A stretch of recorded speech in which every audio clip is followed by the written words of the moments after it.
আমি যদি দেশের বড় কোনো পর্যায়ে থাকতাম অথবা বড় কোনো দায়িত্বে থাকতাম, তাহলে আমি দুইটা কাজ করতাম। নাম্বার এক, চিকিৎসা ব্যবস্থাটা আমি ভালো করতাম। নাম্বার দুই, খাবারের যে বিষয়টা আছে, অর্থাৎ খাদ্যে ভেজাল বা ভেজাল পণ্যটাকে আমি উৎখাত করতাম। এখন কথা হইল ভাই, আমি কখনো হইতেও পারবো না, আর আমাদের দেশ কখনো এই সিস্টেম এই পদ্ধতি থেকে বেরো হবে না। যে যত যাই বলুক, সিঙ্গাপুর হইছে, ওই হইবে, এই হইবে, মালয়েশিয়া হইবে, আমেরিকা হইবে, লন্ডন হবে, কিচ্ছু হবে না, কিচ্ছু হবে না। ঠিক আছে, কিচ্ছু হবে না।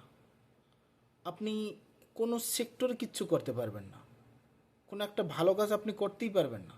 যখনই আপনি একটা ভালো কাজের ইচ্ছা পোষণ করবেন, আপনাকে 10 জনে থামাই দেবে। ঠিক আছে, অথচ ওই 10 জন লোকেরও কিন্তু কি পরিবার আছে, তাদেরও কিন্তু চিকিৎসা নিতে হয়, তারাও কিন্তু দৈনন্দিন খাবার খায়। তবে তারা চিকিৎসা বাংলাদেশে নেয় না, তারা নেয় আমেরিকা নেয়, সিঙ্গাপুর নেয়, থাইল্যান্ড নেয়, তারপরে মানে এরকম বড় বড় রাষ্ট্রে নেয়।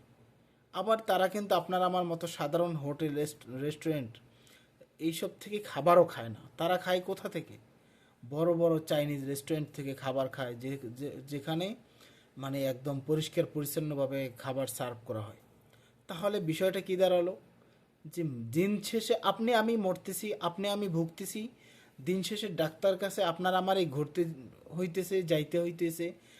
অনিচ্ছাকৃতভাবে হইলেও এটা সত্য যে ডাক্তার আপনার আমার উপরে একটা মানে কি বলে ওইটাকে, ওই চেক আপের অর্থাৎ টেস্ট ধরাই দিতেছে, এবং সেটা আপনি আমি বাধ্য হয়েই মাথা পাইতে নিতেছি। ভাই কিচ্ছু করার নাই, এরকম একটা দেশে আমরা বসবাস করতেছি।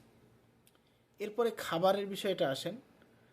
এই ভোক্তা অধিকার বলেন, এই বলেন, সেই বলেন, এরা কি করে যায় যাইয়া এই একটু বেআই বেআই খেলা খেলে। যদিও আমি কথাটা অনেক হার্ডভাবে বলতেছি, কিন্তু এটা বাস্তবতা ভাই। বেআই বেআই খেলা খেলে আপনাকে সতর্কতামূলকভাবে 5,000 টাকা জরিমানা দেওয়া হলো, 500 টাকা জরিমানা দেওয়া হলো, বা এই করা হলো, সেই করা হলো। এইটা আসলে কথা না ভাই, এইটা আসলে কথা না, এটা উন্নত রাষ্ট্রের একটা মানে সিস্টেম না। এটা আপনাদের ভাবতে হবে যে আমাদের দেশে বসবাস যারা করে তারাও মানুষ। সুতরাং তাদের সাথে এই ধরনের কি মজা করার কোনো অধিকার আপনার নাই ভাই।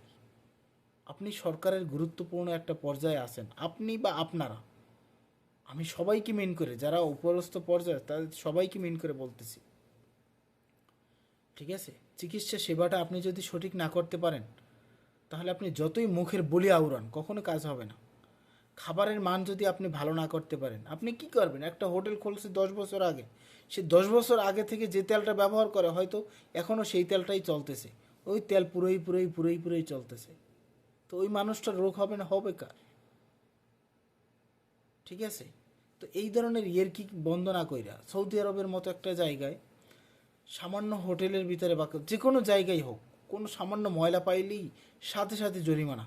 যদি একটু বড় কোনো সমস্যা পায়, সাথে সাথে বন্ধ, ডাইরেক্ট বন্ধ, আর কোনো অনুমোদন নাই। ওটা বেআই বেআই খেলা নাই এখানে, এখানে বেআই বেআই খেলা নাই। সুতরাং আমাদের দেশে এই ধরনের বেআই বেআই খেলা বন্ধ করেন।